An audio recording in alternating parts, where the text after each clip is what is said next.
ಒಬ್ಬ ಇದ್ದ ಮನಃಶಾಸ್ತ್ರಜ್ಞ, ನಮ್ಮ ಭಾರತದವನಲ್ಲ. ಅವನ ಹೆಸರು ಮ್ಯಾಸ್ಲೋ ಅಂತ. ಅವನು ಒಂದು ಥಿಯರಿಯನ್ನು ಮಾಡ್ತಾನೆ. ಏನು ಕೇಳಿದ್ರೆ, ತಾರತಮ್ಯದ ಪ್ರಕಾರವಾಗಿ ನಾವು ನಮಗೆ ಬೇಕಾದ ಅಗತ್ಯತೆಗಳನ್ನು ಪೂರ್ಣ ಮಾಡಿಕೊಳ್ಳುವಾಗ ನಮಗೆ ಯಾವ ಸಮಸ್ಯೆಯೂ ಇರುವುದಿಲ್ಲ ಅಂತ. ಏನು, ಮೊದಲಿಗೆ ನಾವು ನೋಡ್ಕೊಳ್ಬೇಕಾಗಿರೋದು ಶಾರೀರಿಕ ಅಗತ್ಯತೆಗಳನ್ನು ನಾವು ನೋಡ್ಕೊಳ್ಬೇಕು. ನಂತರದಲ್ಲಿ ಸುರಕ್ಷತೆಯನ್ನು ನೋಡ್ಕೊಳ್ಬೇಕು, ನಾವು ಎಷ್ಟು ಸೇಫ್ ಆಗಿದ್ದೇವೆ ಅಂತ ಹೇಳಿ ನೋಡ್ಕೊಳ್ಬೇಕು.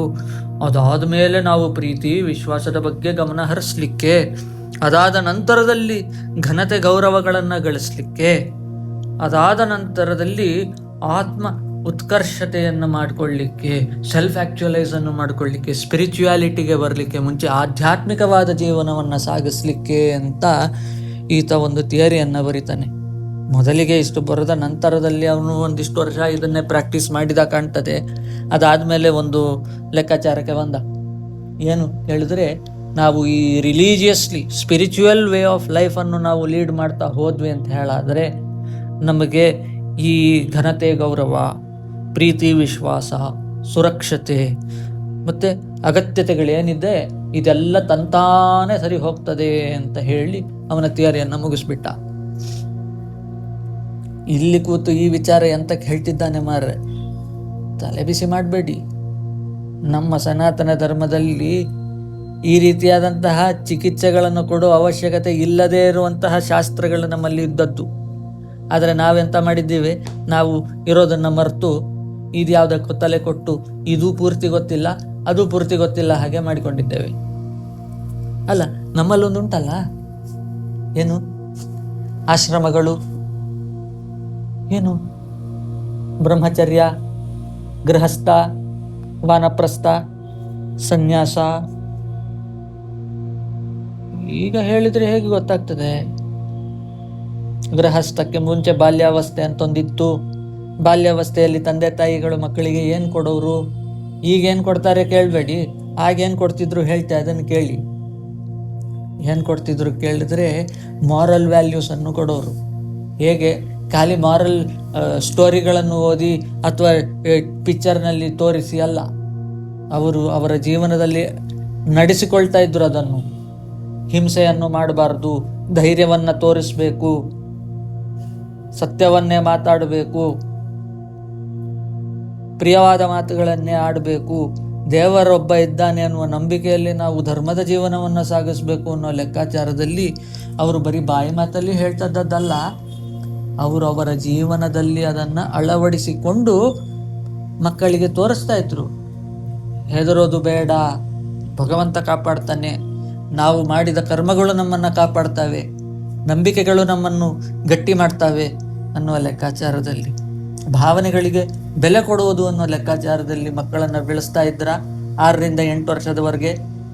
ಅದಾದ ನಂತರದಲ್ಲಿ ಏನು ಮಾಡ್ತಾ ಇದ್ರು, ಅವರನ್ನು ಬ್ರಹ್ಮಚರ್ಯ ಉಪನಯನವನ್ನು ಮಾಡಿ, ಅಥವಾ ಹೆಣ್ಣು ಮಗಳಾಗಿದ್ದರೆ ಅವಳನ್ನು ಒಂದು ಗುರುಕುಲಕ್ಕೆ ಸೇರಿಸಿ,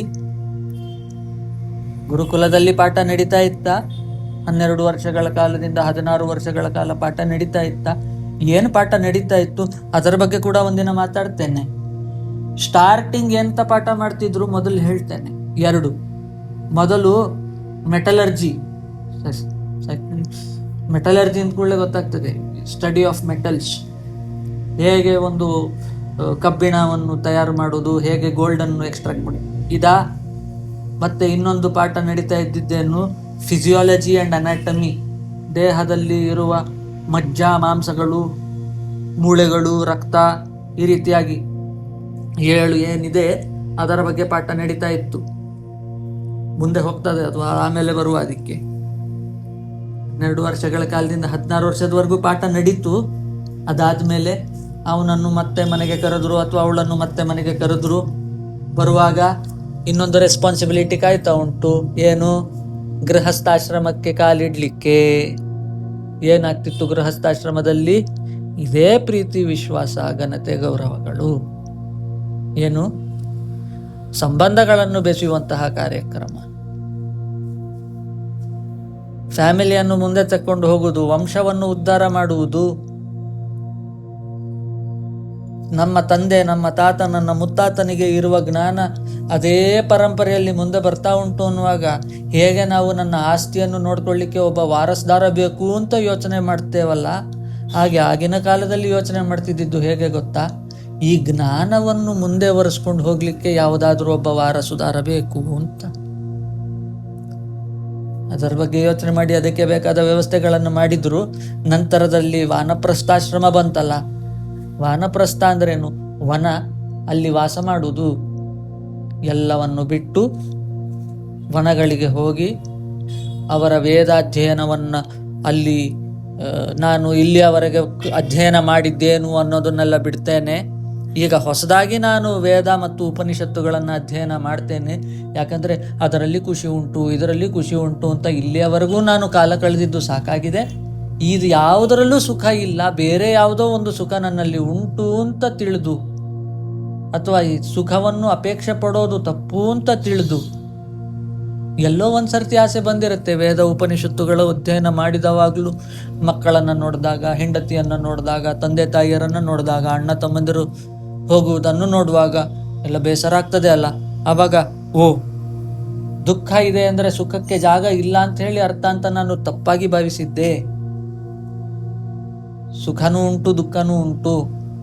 ಆದರೆ ಇದೆಲ್ಲ ತಾತ್ಕಾಲಿಕವಾದದ್ದು ಅಂತ ಜ್ಞಾನೋದಯ ಆದಮೇಲೆ ಅವನು ವಾನಪ್ರಸ್ಥಕ್ಕೆ ಬರ್ತಾನೆ. ಉಪನಿಷತ್ತನ್ನು ಪುನಃ ಅಧ್ಯಯನ ಮಾಡಿ ಅವನ ಗ್ರಂಥವನ್ನ ರಚನೆ ಮಾಡ್ತಾನೆ. ಅದು ಅವನ ವಂಶಕ್ಕೆ ಕಳಿಸಿ ಇವನು ನಂತರದಲ್ಲಿ ಸನ್ಯಾಸಕ್ಕೆ ಹೋಗುವುದು. ಸನ್ಯಾಸದಲ್ಲಿ ಅವನ ಮನಸ್ಸು, ದೇಹ, ಆತ್ಮ ಮೂರನ್ನು ಶುದ್ಧ ಮಾಡಿಕೊಂಡು ಸಾವಿಗೆ ತಯಾರಾಗ್ತಾನಲ್ವಾ.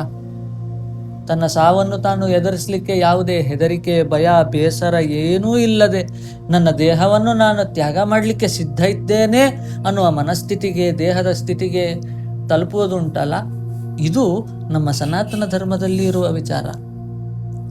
ಈ ವಿಚಾರವನ್ನು ನಾವು ಮರೆತಿರುವ ಕಾರಣಕ್ಕೆ ಅಲ್ವಾ ನಾವು ಇವತ್ತು ಮಾನಸಿಕ ಕಾಯಿಲೆಗಳು ಇದೆಲ್ಲ ಹತ್ರ ಮಾಡ್ಕೊಳ್ತಾ ಇರೋದು.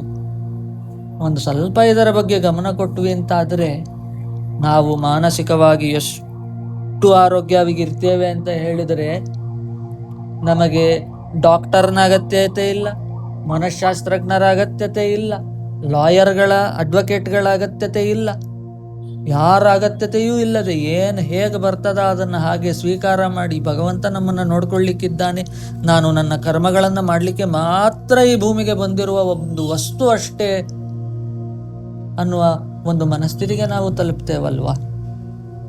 ಅದು ನಮ್ಮ ಸನಾತನ ಧರ್ಮ ನಮಗೆ ಹೇಳ್ಕೊಡ್ಲಿಕ್ಕೆ ಬಂದದ್ದು.